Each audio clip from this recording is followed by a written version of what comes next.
Նիկոլ Փաշինյանն աշխատանքային այցով Ֆրանսիա է մեկնել այսօր նա մասնակցելու է միջուկային էներգիայի գագաթնաժողովին։ Մարտի 11-ին էլ նախատեսվում է նրա ելույթը Եվրոպական խորհրդարանում։ Այցի շրջանակում Նիկոլ Փաշինյանն Ստրասբուրգում կհանդիպի Եվրախորհրդարանի նախագահ Ռոբերտա Մեցոլայի հետ։ ԱՄՆ նախագահ Դոնալդ Թրամփը հայտարարել է, որ անցյալ ամիս Իրանի դեմ սկսված ռազմական գործողությունը շատ շուտով կավարտվի, նա սակայն հստակ ժամկետ չի նշել։ Ըստ Թրամփի, Իրանը չունի նավատորմ, կապի միջոցներ, ռազմաօդային ուժեր, միաժամանակ հավելել է, որ ԱՄՆ-ն եւ Իսրայելը դեռևս բավականաչափ չեն հաղթել։ Բացի այդ, Սպիտակ տան ղեկավարը խոստացել է շատ ավելի ուժեղ հարված հասցնել Իրանին, եթե Թեհրանը խոչընդոտի նավթի մատակարարումները։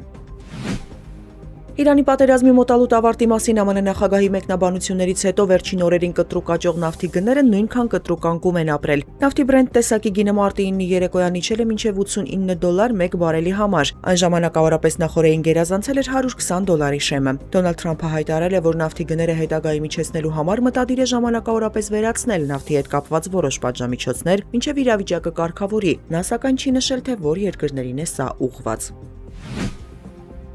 Իրանի արտգործնախարար Աբբաս Արաղչին հայտարարել է, թե չի կարծում, որ ԱՄՆ-ի հետ բանակցություններն այլևս օրակարգում կլինեն։ Ըստ նրա, փետրվարին Իրանի միջուկային ծրագրի վերաբերյալ բանակցությունների վերջին փուլի ընթացքում ամերիկյան կողմը պնդել է, որ հարձակվելու մտադրություն չունեն, բայց հարձակվել են։ Ինչ վերաբերում է այս հարցով Իրանի նորընտիր գերագույն հոգևոր առաջնորդի տեսակետին, Արաղչին ասել է, դեռ շատ վաղ է, որպեսզի Մոջթաբա Խամենեին մեկնաբանություններ տա ԱՄՆ-ի հետ հնարավոր բանակցությունների մասին։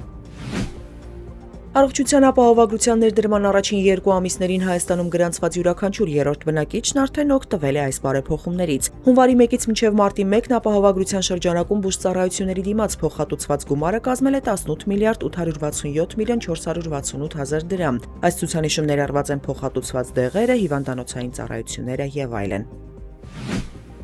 Հայաստանի տարածքում մարտի 10-ից 12-ին սպասվում է առանձնեղումների եղանակ, օդի ջերմաստիճանն այսօր գիշերը կնվազի 2-ից 4 աստիճանով, մարտի 11-ից 14-ին աստիճանաբար կբարձրանա 3-ից 6 աստիճանով։ Երևանում նույնպես առաջիկա օրերին տեղումներ չեն սպասվում, մարտի 14-ի գիշերը եւ առավոտյան ժամերին սպասվում են տեղումներ ձյան եւ ձնախառն անձրևի տեսքով։